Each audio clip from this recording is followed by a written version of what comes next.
go. Okay, today is Tuesday, April 11th, 2023.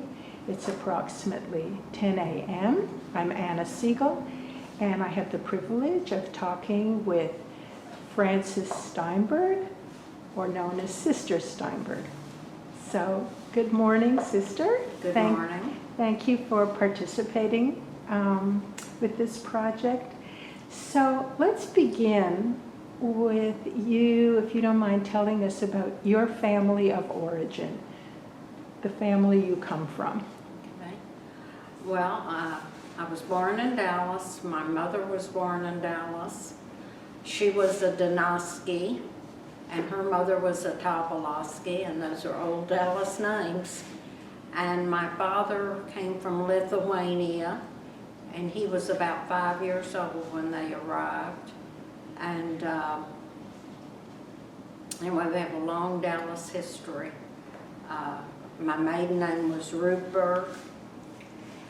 Some of the family pronounced it Rudberg. We said Rudberg. And I have two older brothers, Martin and Jay. Marty, he was called Marty, and they're both deceased now. And that's the background. We've been here a long time. So on your mother's side of the family, do you know where the original people came from and how they got to Dallas? I don't know that story, but I do believe it was Poland. And it was in the 18th century. Well, 1800s, I should say, and late 1800s. And my father's family came here from Lithuania because my grandmother's brother had come a few years before and was very well established. He had a bar in downtown Dallas on the corner of Lamar and Elm Street called Freshman's. And so there's a long Dallas history, and we're related to half the town. I bet you are. So how did your parents meet then? Do you know? Everyone knew everyone in those days. The Jewish community was not that large. My mother grew up in South Dallas on Cleveland Street between Forest Avenue and South Boulevard.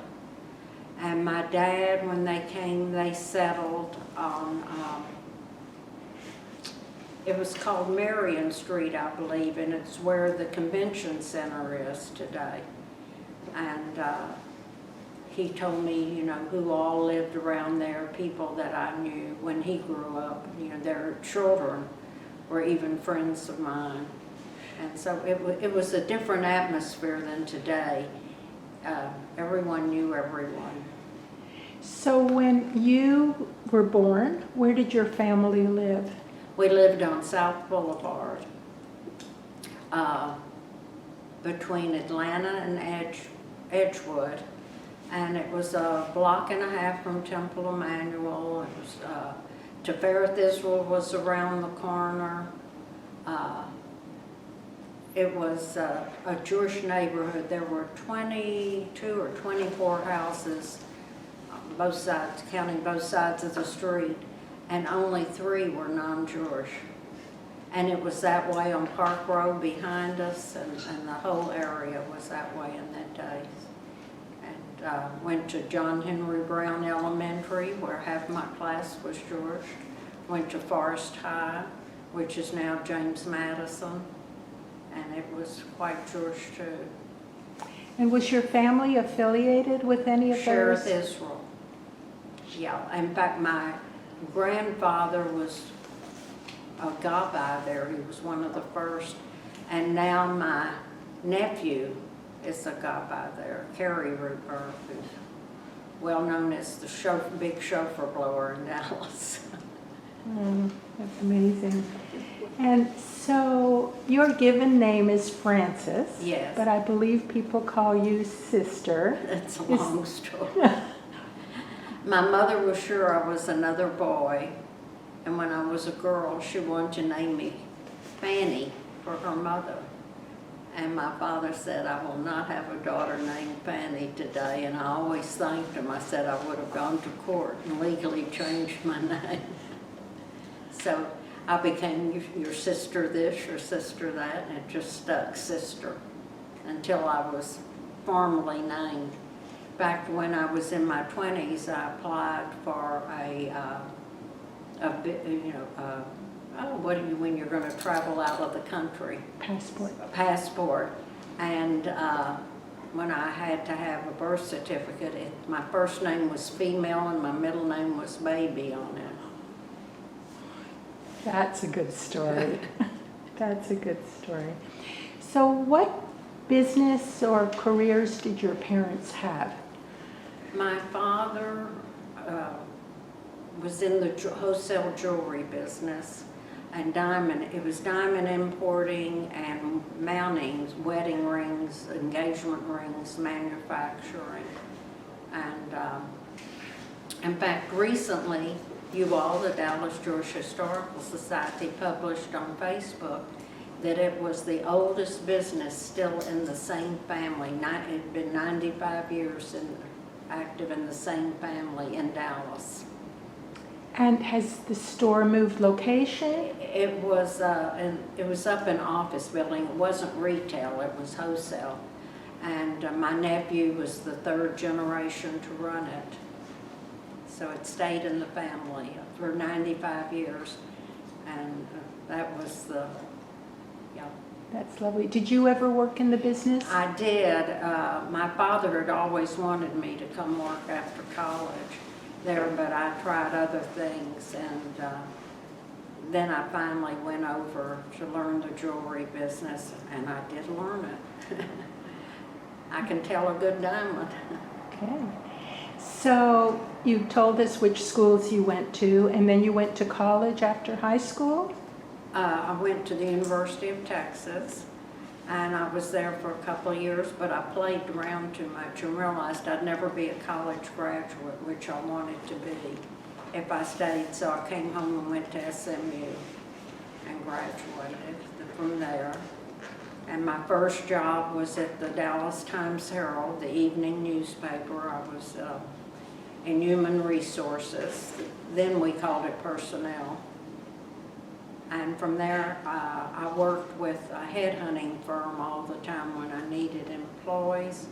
And the headhunting firm hired me away. I worked there. And then I went to work for my dad. And we married, and I moved to New Orleans while he finished his residency. And I was a social worker. And they hired me because I had the skills of interviewing people about what they could do and what they couldn't do.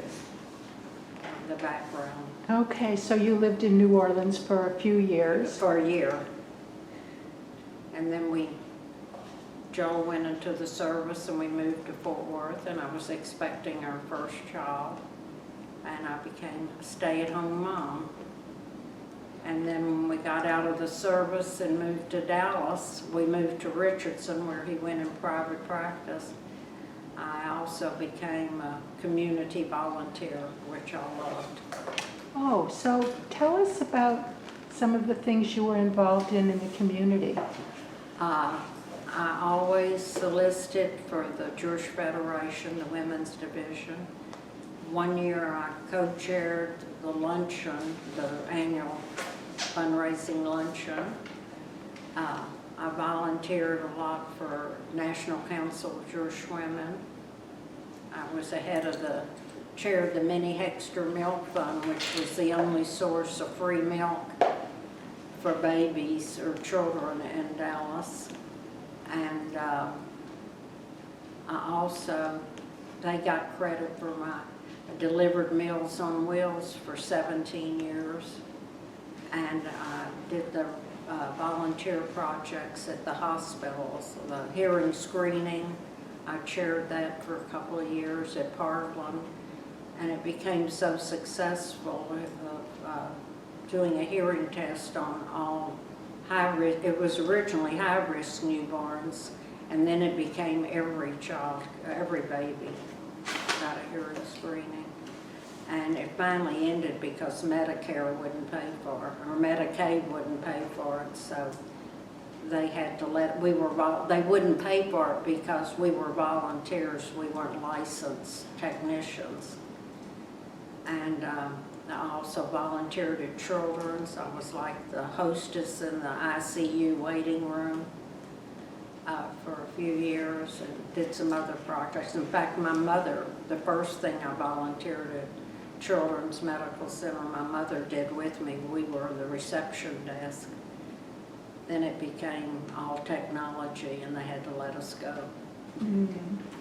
So you were volunteering, but you also had a family. Can you Yes. tell me about your family? Yeah, we had, our daughter was the first, and then we had 2 sons, and I was active in their school projects, and always had, our house had an open door for all of their friends and for the family too. And I became, when they started going to Sunday school and Hebrew school, I became active at Temple Emmanuel with them. And towards the end, I baked every week for the Oneg Shabbat. I did that for about 3 or 4 years.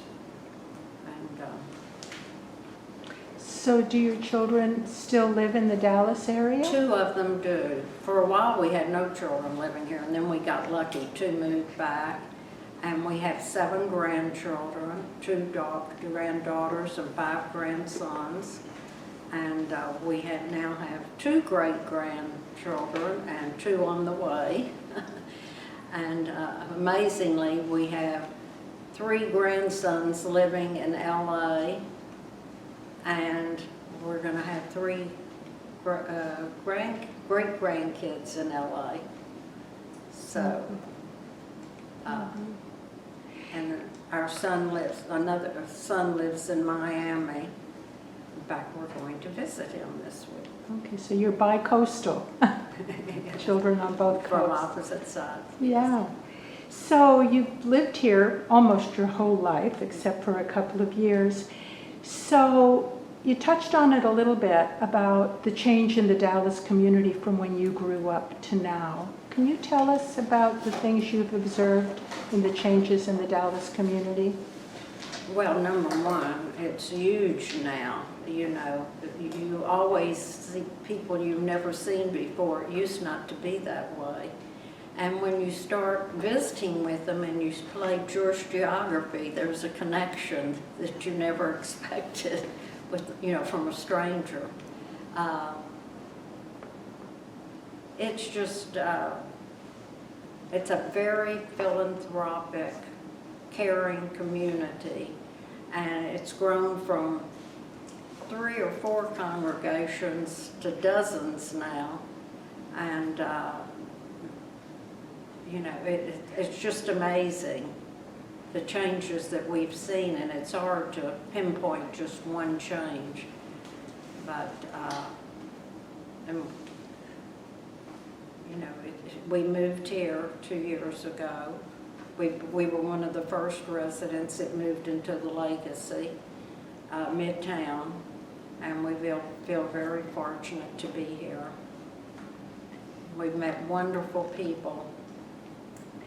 And when you mentioned that you lived in Richardson for a while? Yes, for the first 5 years we lived in Richardson, and then we moved to far north Dallas. And Richardson at the time had more college graduates or PhDs or something like that. I can't remember exactly what it was when we did, and it was a very nice community.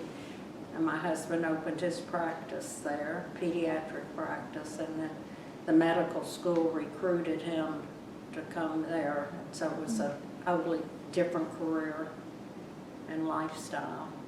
Did you ever work in your husband's practice? I did. The bookkeeper was not able to come in or something. I went in, and every time I did, I caught something from the kids that came through that were sick. And that happened at Children's too. I did a project for Council of Jewish Women. they had read to the children waiting in the waiting room to be seen by the doctor.